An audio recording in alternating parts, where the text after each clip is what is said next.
दोस्तों आज के इस वीडियो में हम बात करेंगे लोटनल फार्मिंग के बारे में। लोटनल फार्मिंग के बारे में A to Z जानकारियां आज के इस वीडियो में आपको मिलने वाली है। हालांकि इस पर मैंने एक ऑलरेडी वीडियो बना रखा है, कुछ दिन पहले चैनल पे डाल भी दिया था, लेकिन भाई आज काफ़ी किसान भाइयों की डिमांड थी कि लोटनल फार्मिंग पे एक कंप्लीट वीडियो बनाया जाए जिसमें कंप्लीट जानकारियाँ लोटनल फार्मिंग से संबंधित दी जाए। तो आज के इस वीडियो में मैं आपको लोटनल फार्मिंग से संबंधित कंप्लीट जानकारियाँ देने वाला हूँ। कौन से समय पर लोटनल फार्मिंग से खेती करना उचित रहता है, सबसे ज्यादा प्रॉफिट आपको कौन से समय पे इसकी खेती करने पर मिलेगा। साथ ही बात करेंगे लोटनल फार्मिंग में होने वाले टोटल खर्चे के बारे में। लोटनल फार्मिंग से अगर आप खेती करते हैं तो आपको किन किन चीजों की जरूरत पड़ने वाली है, और साथ ही बात करेंगे कि लोटनल फार्मिंग में आप कौन कौन सी सब्जियों की खेती करके अच्छा खासा मुनाफा ले सकते हैं। दोस्तों क्योंकि लोटनल फार्मिंग में आप वैसे तो सब्जियों की किसी भी तरह की फसल लगा सकते हो, लेकिन लोटनल फार्मिंग में आपको ऐसी सब्जियों का चुनाव करना चाहिए जिनसे आपको ज्यादा उत्पादन और ज्यादा मुनाफा मिल सके। तभी आपको लोटनल फार्मिंग से ज्यादा मुनाफा मिलता है, क्योंकि लोटनल फार्मिंग से खर्चा जो है वो कुछ ज्यादा हो जाता है। इस वजह से सब्जियों का चुनाव जो है वो आपको सोच समझ के करना चाहिए। इसलिए आज के इस वीडियो में उन सब्जियों के बारे में भी मैं आपको बताऊंगा जिन सब्जियों को आपको लोटनल फार्मिंग में लगाना है।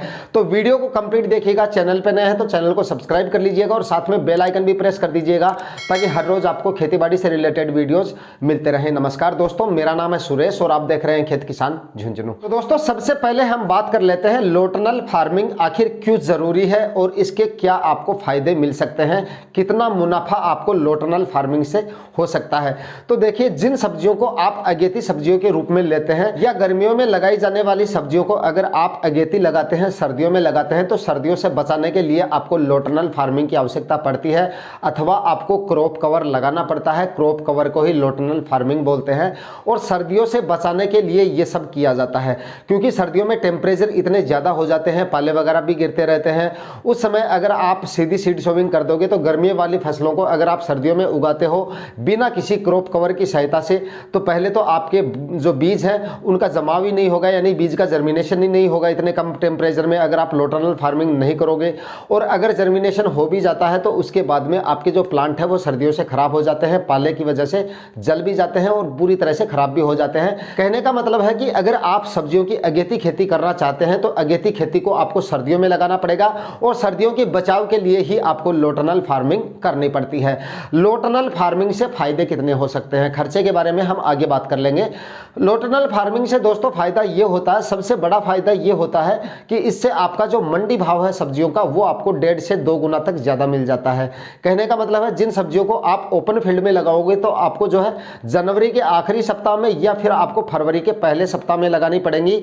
और अगर आप लोटनल फार्मिंग से उन्हीं सब्जियों को करते हो तो फरवरी माह में जिन समय पे आप उन सब्जियों को लगाते हो उस समय पे आपकी सब्जियां बाजार में आ जाती हैं, तो आप खुद सोच सकते हैं कि उस समय पे आपको उन सब्जियों से मंडी भाव जो है वो कितने ज्यादा मिल सकते हैं। तो सबसे बड़ा बेनिफिट तो इसका यही होता है कि लोटनल फार्मिंग से अगर आप सब्जियां उगाते हैं तो इससे आपको मंडी भाव जो है वो 1.5 से 2 गुना तक ज्यादा मिल जाते हैं।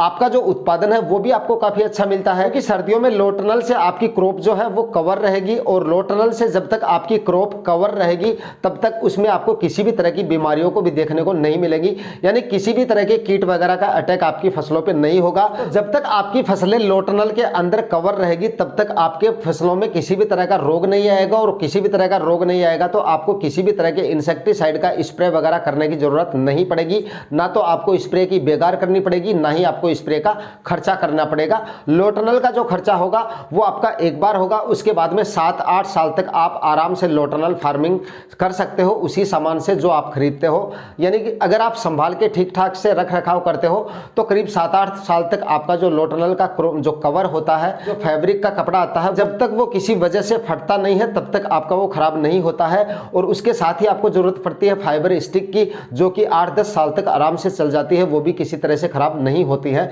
तो कहने का मतलब है खर्चा आपका सिर्फ एक बार होता है और उसके बाद सालों तक आप उससे उत्पादन ले सकते हो। और अगर आप लोटनल फार्मिंग करते हो तो इससे आपको डबल मंडी भाव मिल जाएंगे और साथ में उत्पादन भी आपको ठीक ठाक मिल जाता है इसका। अगेती सब्जियां अगर आप करते हो, सर्दियों में लगाते हो, तो जिस समय और किसानों की जो ओपन फील्ड में खेती करते हैं उनकी सब्जियां जब मार्केट में आएंगी उससे पहले तो आप जो है हार्वेस्टिंग करके अपनी फसलों को मार्केट में बेच चुके होंगे, या जिस समय ओपन फील्ड में और किसान सब्जियों को लगाते हैं उस समय आपकी फसलें जो है हार्वेस्टिंग देना शुरू कर देती हैं।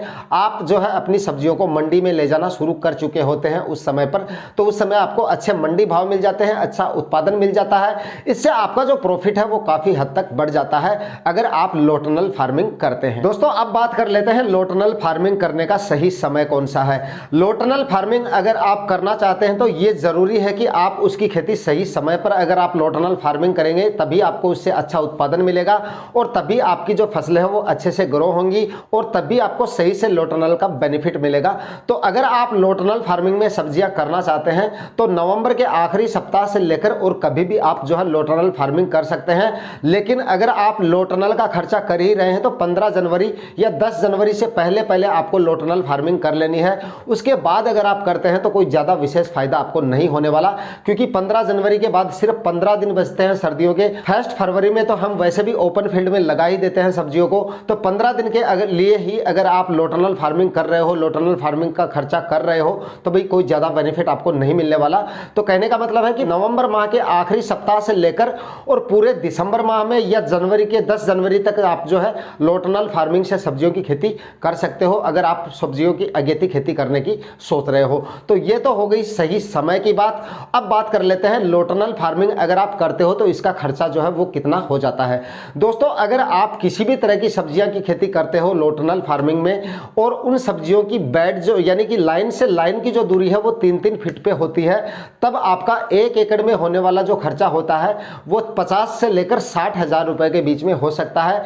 अगर आप फैब्रिक का कपड़ा जो है वो काम में लेते हो, पॉलीथीन वाले लोटनल की बात यहाँ पर मैं नहीं कर रहा हूँ, जो फैब्रिक वाला कपड़ा आता है मैं उसकी बात कर रहा हूँ। अगर आप वो लगाते हैं और साथ में फाइबर स्टिक लगाते हैं तो आपका खर्चा जो है वो 1 एकड़ में लगभग 50 हजार से लेकर 60 हजार तक आ सकता है। अगर आप टमाटर, मिर्ची, बैंगन इस तरह की सब्जियां अगर लोटनल में लगाते हैं, यानी कि जिन सब्जियों की लाइन से लाइन की दूरी करीब 3 फीट होती है उनमें लोटनल जो है आपका ज़्यादा लगता है, खर्चा थोड़ा सा आपका ज़्यादा होता है। जो खर्चा मैंने आपको यहाँ पर बताया है उन सब्जियों के लिए, वो खर्चा आप करेंगे तो उसमें आपका पूरा लोटनल का जितना भी सामान है वो पूरा आ जाएगा। यानी फाइबर स्टिक आ जाएंगे आपकी, जिसमें एक फाइबर स्टिक की कीमत करीब 15-16 रुपए से लेकर 20-22 रुपए तक होती है। अलग अलग एरिया में इसकी कीमत ऊपर नीचे हो सकती है। और साथ ही बात करें अगर फैब्रिक वाले रोल की यानी कि फैब्रिक का जो कपड़ा आता है उसकी यहाँ पर अगर हम बात करें तो 625 मीटर का जो फैब्रिक का रोल आता है उसकी कीमत करीब 5,000 रुपए से लेकर और 5,500 रुपए के बीच में आपको मिल जाता है। यानी 5,800 रुपए तक आपको अच्छी कंपनी का, अच्छी क्वालिटी का 25 जीएसएम का जो फैब्रिक का कपड़ा आता है वो आपको मिल जाता है। जब भी आप फैब्रिक का कपड़ा खरीदें हमेशा आप 25 जीएसएम का ही खरीदें। आप ये ध्यान रखें कि कोई दुकान वाला आपको इससे कम जीएसएम का नहीं दे दे। अगर 25 जीएसएम से कम का अगर आप खरीदेंगे तो भैया वो आपका 1 साल भी नहीं चलेगा, 1 साल में ही फट जाएगा। तो ये आप विशेष तौर से ध्यान रखें, पक्के बिल के साथ खरीदें और रजिस्टर्ड दुकान से खरीदेंगे तो आपका लोटनल 5-6 साल तक आराम से चलता रहेगा। और फाइबर स्टिक की बात करें तो फाइबर स्टिक तो 8-10 साल तक कहीं नहीं जाती। फाइबर की जो स्टिक होती है वो मिट्टी में रखो या कहीं भी रखो, कहीं कुछ नहीं बिगड़ने वाला, उनका काम में लो और उसके बाद में फसल पूरी होने के बाद में उनको हटाकर अच्छे से सेफ रख दो। दोस्तों अब बात कर लेते हैं बेल वर्गीय सब्जियों में होने वाले लोटनल के खर्चे के बारे में। अगर आप लोटनल से बेल वर्गीय सब्जियां उगाते हैं तब आपका खर्चा इससे कितना हो सकता है। तो भाई अगर आप बेल वर्गीय सब्जियां उगाते हैं तो इसमें आपका जो लोटनल का खर्चा है वो थोड़ा सा कम हो सकता है, क्योंकि बेल वर्गीय सब्जियों में लाइन से लाइन की जो दूरी होती है वो 5-5 फीट की दूरी पर या 6-6 फीट की दूरी पर हम बेड बनाते हैं। तो इसमें आपका जो लोटनल का खर्चा है वो थोड़ा सा कम हो सकता है। यहाँ पर आपका जो खर्चा है लोटनल का वो मैक्सिमम 25,000 रुपए से लेकर और 30,000 रुपए तक आपका इसमें लोटनल का खर्चा हो सकता है अगर आप इस समय बेल वर्गीय सब्जियां लोटनल फार्मिंग से करते हो तो दोस्तों ये तो हो गई खर्चे की बात। और अब बात कर लेते हैं कि लोटनल फार्मिंग में आपको कौन कौन सी सब्जियां यहाँ पर लगानी चाहिए जो आपको सबसे ज्यादा बेनिफिट देकर जा सकती हैं। तो दोस्तों अगर आप लोटनल फार्मिंग में सब्जियों की खेती करने की सोच रहे हैं तो सबसे पहले आपको इस तरह की सब्जियों का चुनाव करना चाहिए जो सब्जियां लंबे समय तक उत्पादन देने वाली हो। क्योंकि आप अगर 1 एकड़ में 25-30 हजार रुपए का खर्चा कर रहे हो, 40-50 हजार रुपए का लोटनल का खर्चा आप कर रहे हो, तो यहाँ पर आपको ऐसी सब्जियों का चुनाव करना चाहिए जो मतलब लंबे समय तक आपको उनसे उत्पादन मिलता रहे, तभी आपको जो है सबसे ज़्यादा बेनिफिट मिलेगा इससे। तो सबसे बेस्ट तो यहाँ पर रहेगी टमाटर और मिर्ची जैसी फसलें जो होती हैं, जो जैसे मिर्ची आपको 7-8 महीने तक लगातार उत्पादन देती रहती है। तो अगर आप लोटनल फार्मिंग करें तो मिर्ची की फसल जो है वो अवश्य लगाएं साथ में। और उसके साथ ही बेल वर्गीय सब्जियों की यहाँ पर अगर हम हम बात करें तो यहाँ पर आप लोटनल फार्मिंग से तरबूज लगा सकते हैं। तरबूज में भी काफ़ी अच्छा मुनाफा जो है वो निकल के आ सकता है अगर आप लोटनल फार्मिंग से अगेती तरबूज लगाते हैं। और साथ ही आप जो है लौकी लगा सकते हैं और साथ ही आप जो है तोरई की खेती भी कर सकते हैं। तोरई की खेती करके भी आप लोटनल से काफ़ी अच्छा मुनाफा ले सकते हैं।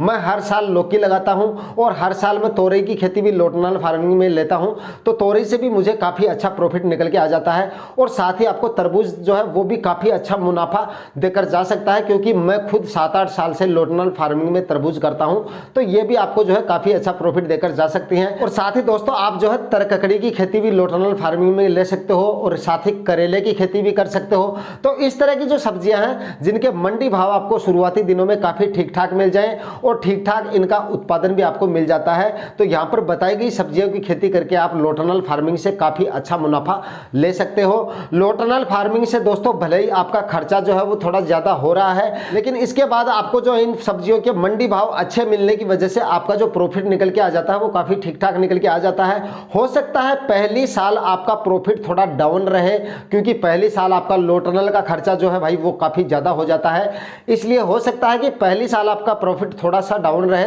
लेकिन उसके बाद में 6-7 साल तक आप लोटनल फार्मिंग आराम से उसी सामान से कर सकते हो। तो उसके बाद अगली साल जब भी आप लोटनल फार्मिंग करोगे, जिन सब्जियों की करोगे उनमें आपका लोटनल का खर्चा तो लगेगा नहीं और उन सब्जियों से जितना भी आपका मुनाफा निकल के आएगा वो एकदम शुद्ध मुनाफा होगा। तो इस तरह से आप लोटनल फार्मिंग बताए गए समय पर बताए गए तरीके से और बताई गई सब्जियां लगाकर काफ़ी अच्छा मुनाफा ले सकते हैं। आज के वीडियो में दी गई जानकारी अच्छी लगी तो वीडियो को लाइक शेयर कर दीजिएगा, चैनल पे नए हैं तो सब्सक्राइब जरूर कर लीजिएगा। मिलते हैं किसी नए वीडियो में नए टॉपिक के साथ, तब तक के लिए जय हिंद।